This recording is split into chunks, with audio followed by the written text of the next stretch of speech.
Does the criminal who's born in poverty have free will to not be a criminal if most of the people in prison came in below the poverty line? So there's some sociological force operating there that where we are less susceptible to that force. So that's called restorative justice. Yeah, that's and that's a free will example of the exercise of free will of society toward individuals who may not have had the options, had the life experience to recover from a bombed joke. I saw an old movie where there's a guy who was a junkie, right? And he needed help.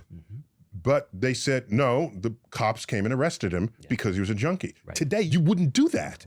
You would say the person needs help. They need, Even if that person had robbed somebody, that person needs treatment. And the people who cannot shake whatever it is that afflicts them tells me that free will cannot be as free as we think it is. Do you remember the shooter in the University of Texas at Austin? I remember that one. There's a movie they made out of it called The Tower, where he left a note saying, I just want to kill people. Something must be wrong with my brain. Please, when I die, look into this. They looked, and there was a tumor putting pressure on a part of the. In fact, that's how we learn anything about how the brain works when you have situations like this. Person had the free will to write a note. He had the free will to write the note.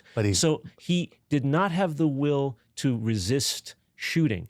But that's the line that you were talking about is a partial one. Why isn't that line always in motion as we learn more and more about how the mind works?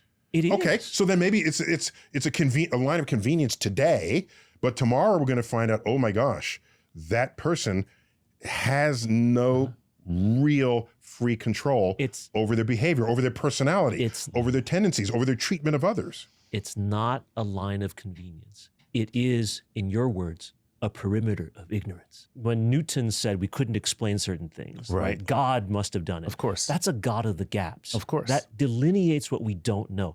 The line you describe, I hope, is in fact that perimeter of ignorance which we slowly are moving toward and moving so that we do understand what the true nature of free will is. So this is where people will push back. Most people are concerned not about the actions, but the consequences.